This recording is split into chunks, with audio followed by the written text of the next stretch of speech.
Good morning and welcome to a new blog. আজকে সকাল সকাল মা বানিয়েছিল নুডলস, আর আমার বেশ ভাল লাগে নুডলস খেতে। তার সাথে খেয়েছি 1 কাপ গরম গরম চা। এটা তো আমার ফেভারিট, আমি কোনোদিনই বাদ দিই না। আর তারপরে বেরিয়ে পড়েছিলাম, যাচ্ছি একটুখানি নিউ মার্কেট। আমার রেজ বলে একটা ছোট্ট ক্লাউড কিচেন আছে, তো সেই কিচেনের বহু জিনিস ফুরিয়ে গেছে, সেইগুলোকেই আজকে রিস্টক করব সব।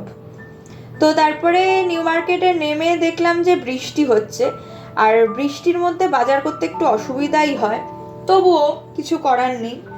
আমাদের ওদিকটায় যেরকম আজকে একদমই বৃষ্টি হয়নি, ওয়েদারটা খুবই ভালো ছিল, কিন্তু বৃষ্টি তেমনভাবে হয়নি। কিন্তু এখানে নেমে দেখলাম তখনও ঝিরঝির ঝিরঝির করে বৃষ্টি হচ্ছে।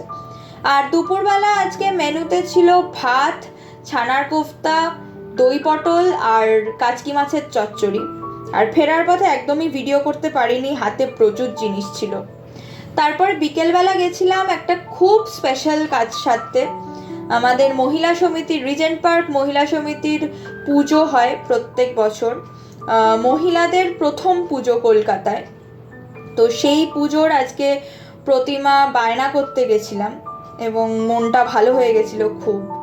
তো রাতে ফিরে ডিনার করেছিলাম ডালিয়ার খিচুড়ি আর শশা, ব্যাস দ্যাটস ইট। আমি তো রাতে ভাত খাই না।